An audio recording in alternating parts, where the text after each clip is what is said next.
السلام علیکم جی.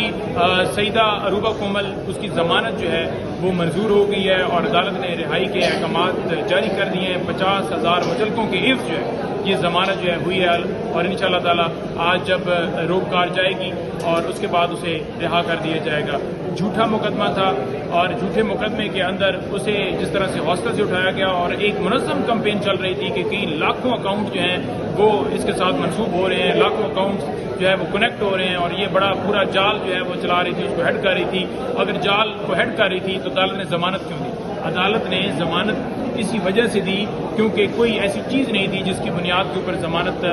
کنفرم نہ کی جاتی, ضمانت نہ دی جاتی. تو یہ ایک واضح طور پر ان کے منہ کے اوپر تماچا ہے جو مسلسل جو ہے کمپین کر رہے تھے کہ یہ جناب دیکھیں جی کہ یہ آج جو ہے یہ وہ بڑے عجیب عجیب باتیں کر رہے تھے اور کہہ رہے تھے کہ ان کا جو ہے یہ کام ہے اور بڑا یہ ملک کے خلاف جو ہے مواد جو ہے وہ اپلوڈ کرواتی ہیں اور مختلف انہوں نے پورا وہ سوشل میڈیا کا ایک نیٹ ورک بنایا. تو ان کا بیانیہ جو ہے وہ آج بالکل ختم ہو گیا. الحمدللہ یہ جو حق ہے نا وہ چھپتا نہیں ہے اور وہ سامنے آتا ہے اور الحمدللہ آپ سب کو اس وجہ سے مبارک ہو کہ ان کا جھوٹا پراپیگنڈا ایکسپوز ہوا ہے. اور اس کو میں سلام پیش کرتا ہوں کہ کل میں اس سے ملا ہوں تو اس کا حوصلہ جو ہے اتنا بلند تھا, اتنا جذبہ بلند تھا, ایک لمحہ محسوس نہیں ہوا کہ وہ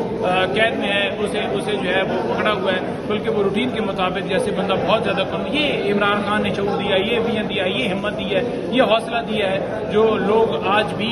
اس بات کے اوپر کھڑے ہیں کہ ہم نے ملک کو آگے لے کر جانا ہے, ملک کے اندر رول آف لا چاہیے, ملک کے اندر قانون کی بالادستی چاہیے اور وہ اس کے لیے ڈٹ کے کھڑے ہیں. کیسز فیس کر رہے ہیں, آج اسٹوڈنٹ فیس کر رہے ہیں, نوجوان فیس کر رہے ہیں, مغلا فیس کر رہے ہیں, بزرگ فیس کر رہے ہیں. کوئی بھی آج جو ہے ملک کے اندر مقدمات سے بری ذمہ نہیں ہے, ہر ایک کے اوپر مقدمے بنائے جا رہے ہیں. سیکنڈ بات یہ ہے کہ اینٹی ٹیررزم کوڈ کے اندر آج مختلف جو ہے وہ مقدمات لگے ہوئے تھے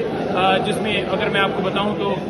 03 جو FIR تھی جس میں 18 مارچ جوڈیشل کمپلیکس جہاں پر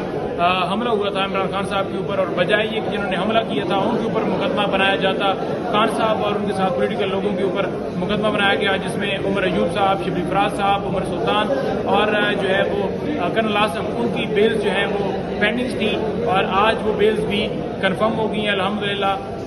دوسری دفعہ یہ بیلز فائل کی گئی تھی, اس کی ریزن یہ تھی کیونکہ آپ کو پتہ ہے کہ روپوش ہونا پڑا, اغوا کر رہے تھے تو دوبارہ اس لیے دوبارہ یہاں پر آئے اور آج عدالت نے اس نقطے کے اوپر سنا کہ دوسری دفعہ اپیل پریس بیل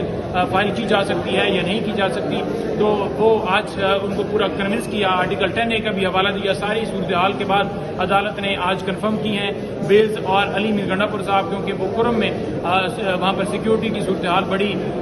ناخوشگوار ہو چکی ہے تو وہاں پر اس طرح کے معاملات چل رہے ہیں جس کی وجہ سے وہ آج پیش نہیں ہو سکے. ان کی بیل ڈیفینیٹلی جو ہے وہ اس حساب سے دیکھی جائے گی. تو یہ اب تک کی صورتحال ہے. تو شکانہ کیس کے اندر ریمانڈ جو ہے وہ آج ختم ہو رہا ہے جس کو آج ہم جو ہے وہ کریں گے کہ اس کو ریمانڈ مزید نہ دیا جائے کیونکہ غیر قانونی طور پر گرفتاری ڈالی گئی تھی. عامر فاروق صاحب اور احتساب عدالت کے جج دونوں اس میں شامل تھے جنہوں نے گرفتاری ڈلوائی تھی کیونکہ اسلام آباد ہائی کورٹ کے اندر وہ 5 دفعہ کیس فکس ہونے کے بعد اس کے اوپر سماعت ہی نہیں کی گئی. اسی طرح احتساب عدالت میں بیلز فائل کرنے کے باوجود اس میں نوٹس کی گئے, پریس بیلز نہیں دی گئی. تو وہ آج اس میں ریمانڈ جو ہے اس کو خارج کرنے کے لیے ہماری طرف سے درخواست کی جائے گی کہ ریمانڈ مزید ایکسٹینڈ نہ کیا جائے, ریمانڈ مسترد کیا جائے. تو یہ اب تک کی اپڈیٹ ہے. بہت شکریہ.